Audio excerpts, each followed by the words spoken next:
नमस्कार, मैं PM DNS Singh और आप देख रहे हैं कमाल यार। इस वक्त हम बात करने वाले हैं नेपाल की युवा दिलों की धड़कन के बारे में, या फिर ऐसे कहें कि बालेन शाह के बारे में, जो कि आज एक ऐसे लीजेंड के रूप में उभर कर आए हैं, या फिर आज एक ऐसे नेता के रूप में उभर कर आए हैं जो कि सबसे पॉपुलर हो चुके हैं नेपाल के अंदर। इसके साथ साथ उसकी पॉपुलैरिटी का अंदाजा इससे लगाया जा सकता है कि जैसे ही वोटों की काउंटिंग शुरू हुई उसके बाद से वो डबल के मार्जिन से आगे चल रहे थे और आज भी यहाँ पे डबल के मार्जिन से ही आगे चल रहे हैं। तो दोस्तों, उनकी जीत तो क्लियर हो चुकी है, यहाँ पे सिर्फ नाम मात्र की जो काउंटिंग है वो बची है। अब यहाँ पे हम बात करने वाले हैं कि एक्चुअल में ये कैसे उन्होंने यहाँ पे ये राजनीति स्टार्ट करी, या फिर इससे पहले ये क्या करते थे, जन्म के बाद में उन्हें कैसे हॉबीज मिली जिसके कारण ये इतना लंबा सफर तय कर गए। तो वीडियो के अंत तक बने रहिए और अगर आप चैनल पर नए हो तो चैनल को सब्सक्राइब करके बेल आइकन दबा लीजिए ताकि आपको अगला अपडेट भी सबसे पहले मिल सके। चलिए वीडियो को शुरू करते हैं। दोस्तों, सबसे पहले मैं बताना चाहूंगा कि अब की बार एक नया सा चेहरा दिखा। वैसे वो नया चेहरा नहीं था क्योंकि पहले से ही वो एक लीजेंड था, लेकिन अगर बात करें चुनाव की दृष्टि से तो बालेन शाह एक नया चेहरा था और वो नया चेहरा यहाँ पे इंडिपेंडेंट चुनाव लड़ रहा था। चुनाव निशान था लोरा और लोगों को यहाँ पे जो कि पार्टियों के नेता थे उनको ऐसा लग रहा था कि जैसे ये कौन सा चुनाव जीतने वाला है, अकेला खड़ा है, इसके पीछे कोई जनता ही नहीं है। तो यानी कि लोगों को घमंड था कि हम ही जीतने वाले हैं। लेकिन एग्जिट पोल के बाद रियल वोटिंग कुछ और ही नजर आ रही थी। मैं आपको बता दूं दोस्तों कि यहाँ पे बालेंद्र शाह या फिर बालेन शाह है वो यहाँ पे 26,928 वोटों से आगे चल रहे हैं, और ना केवल आगे चल रहे हैं बल्कि डबल के अपने जो यहाँ पे विरोधी या फिर ऐसे कहें कि अपने से जो नीचे हैं उनसे भी लगभग डबल के मार्जिन से आगे चल रहे हैं। तो उनसे भी नीचे है, उनका तो कोई मुकाबला ही नहीं रह जाता। अब हम बात कर लेते हैं कि इनकी नेट ग्रोथ कितनी है और इनका जन्म कहां से हुआ। तो मैं आपको बता दूं कि ये सारी बायोडाटा हमने कलेक्ट करी है, उसके अनुसार यहाँ पे इनका जन्म है वो 27 अप्रैल 1990 का है, और बर्थ प्लेस की अगर बात करें तो ग्रीगोन टिनकुने काठमांडू के नेपाल के अंदर स्थित है।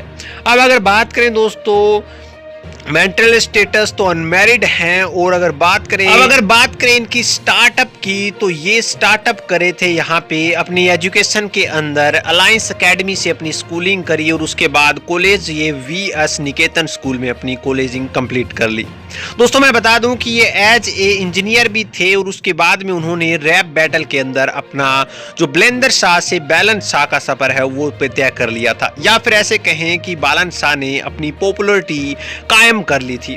और इसके साथ ही ये यहाँ पे एक रैप सिंगर, म्यूजिशियन और इसके साथ साथ यहाँ पे बात करिए इंजीनियर, तो ये तीनों चीजें भी एक साथ कर रहे थे, यानी कि मल्टी टैलेंटेड एक पर्सन थे। और उसके बाद अब यहाँ पे ये जो है वो एक नेता के रूप में भी उभर कर आए, और नेता के रूप में भी इतना अच्छा उभर कर आए कि इनके टक्कर देने वाला भी कोई नहीं था।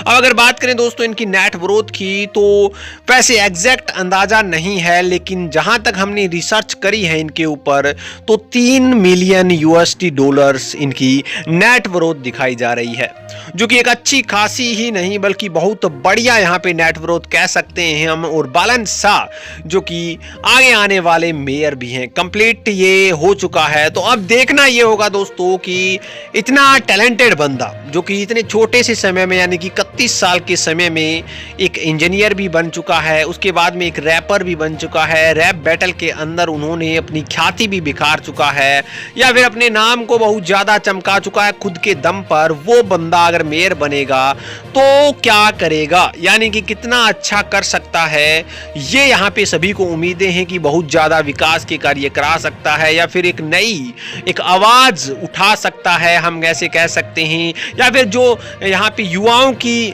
आवाज है वो उठाने में सक्सेस हो सकता है, या फिर जो हम कह सकते हैं कि मिडिल क्लास फैमिलियर की आवाज उठाने में सक्सेस हो सकता है। तो ये सारे काम अगर करते हैं ये तो वास्तव में एक जितने अच्छे ये नेता के रूप में दिखे हैं उससे ज्यादा अच्छे ये कर्मठ नेता के रूप में भी दिखाई देने वाले हो सकते हैं। दोस्तों, आपको क्या लगता है, क्या बालेन शाह ऐसा ही कुछ करने वाले हैं जिस हिसाब से उन्होंने एंट्री मारी है, क्या वो उस काम को अंजाम भी उसी अंदाज में देंगे? ये सारी बातें अपने विचार कमेंट सेक्शन में जरूर लिखिए। रखिए। चलिए आज के लिए इतना रखते, आगे कोई नया अपडेट मिलता है तो फिर आपके सामने हाजिर होंगे। तो वीडियो को लाइक कीजिए, शेयर कीजिए और अगर आप चैनल पर नए हों तो चैनल को सब्सक्राइब करके बेल आइकन दबा लीजिए ताकि आपको अगला अपडेट भी सबसे पहले मिल सके।